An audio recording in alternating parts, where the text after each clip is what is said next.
They say the sky turned black when Jesus was crucified, but what most have never heard is this. The heavens didn't just watch in silence, they trembled, and two of the mightiest angels, Michael and Uriel, witnessed something that shattered the very laws of their existence. Michael had stood at the gates of Eden with a flaming sword. He had fought the dragon in Revelation. Uriel, guardian of divine fire, had consumed cities with holy judgment. Yet on that day at Golgotha, they stood, silent, powerless, overwhelmed. Humans saw a man nailed to wood. Heaven saw the eternal Word made flesh, bleeding, disfigured, dying for the very ones who mocked him. Michael's wings were open, but not in flight. His knees touched the unseen ground of the spiritual realm. He didn't kneel out of defeat, but in reverence. His eyes, once filled with fire, now welled with something unthinkable for a celestial being. Grief. Uriel, whose fire once consumed Sodom, lowered his flaming hand. His eyes, designed to pierce darkness, were blinded by the sight of the purest light being snuffed out. He whispered, trembling, "Why doesn't he stop them?" No command came. No angelic army was summoned. The heavens were under orders. Do not interfere. Uriel's fists burned with divine fire, his judgment restrained. "Let me strike them down," he pleaded. "Just say the word." But Michael's gaze never left the cross.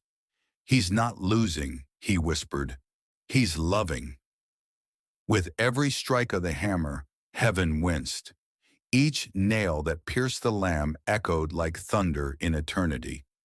In the courts of heaven, the seraphim ceased their song, not from rebellion, but from reverence. Then something unthinkable happened. Michael, archangel of the armies of God, bowed, not to the Father on the throne, but to the dying Son. His voice cracked like lightning across eternity. "My Lord, you are conquering in a way no sword ever could." Uriel broke protocol. He reached out his hand, not to judge, but to touch. A single drop of Jesus' blood landed on his finger. It should have consumed him. Instead, it ignited. That flame still burns today on an invisible altar in heaven. And then it happened, not on earth, but in the heavens. A vibration like the breath of God across dimensions echoed. "Open the scrolls. Record every moment. This is not just death. This is judgment. This is victory." A scroll descended, made not of parchment, but of light and flame. Uriel began to write, his hand trembling, not in fear, in awe. On earth, the temple veil tore from top to bottom. In heaven, they knew, access had been granted. Separation was ended. The Lamb had made a way. As Jesus cried out, "It is finished," the spiritual realm erupted, not in noise, but in divine silence, heavier than thunder. Michael raised his sword, not to fight, but to seal the event. "Let this moment echo through eternity," he declared.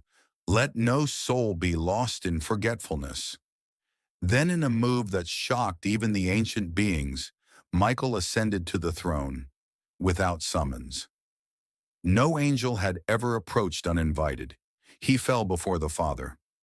"Let this blood not be wasted," he cried. "Let every soul it was shed for be pursued, be reached, be redeemed." Uriel descended, but not with fire to destroy. Instead, he walked through the darkest corners of earth. His flame did not burn, it marked. Every person the light touched received an invisible seal. Loved, bought, pursued. And in that moment, the spiritual realm changed forever. Heaven was no longer a distant throne room. It had tasted blood. It had witnessed death. And it would never be the same. The cross had not only saved humanity, it had redefined heaven. And the angels, once commanders of fire and war, now stood as witnesses to a greater power, one that did not crush, but was crushed. And in being crushed, it conquered everything. For Michael and Uriel, obedience had always been instinctive. They didn't second-guess divine orders. When Lucifer rebelled, Michael struck him down with unwavering certainty. When judgment fell on ancient cities, Uriel delivered fire with terrifying precision. But the cross? The cross didn't make sense. It wasn't a command to conquer, it was a command to stand down. Michael's wings, once symbols of strength, now drooped under the weight of holy restraint. He had drawn swords for lesser causes, and now he watched the commander of heaven, beaten, humiliated, abandoned. He clenched his fists but dared not act. Heaven had forbidden intervention. Uriel burned with tension. His fire, crafted to expose lies and purify evil, longed to ignite. "Is this justice?" he cried within. "Why is he, the only one without sin, the one bearing it all?" He looked at the Father's throne. No thunder, no voice, only silence. And in that silence was a divine heartbreak too vast to measure. Uriel had never felt grief before. Angels were not designed for it. But that day he learned that divine love costs more than divine wrath. The seraphim did not sing. The cherubim covered their eyes. And Michael, for the first time in eternity, questioned what it meant to serve. Not in rebellion, but in pain. If obedience means watching love bleed, he thought, can I still call it loyalty?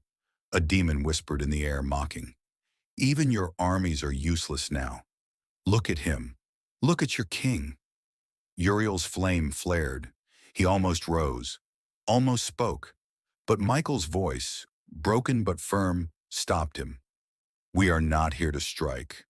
We are here to witness. Love does not need our swords today. Obedience had always meant action. Now it meant restraint. And restraint, they learned, was harder than war. Heaven had never known suffering. Angels, created in glory, had seen justice, wrath, even mercy, but never sacrifice. The cross changed that. It introduced the divine realm to agony, to silence, to surrender. When the temple veil tore, the physical world shuddered. But in the spiritual realm, a far greater transformation occurred. Access was granted, not just to man, but to truth. The mystery of God, long hidden even from the angels, was now revealed in open wounds and a crown of thorns. Michael stood at the gates of the eternal city, sensing a change he couldn't name.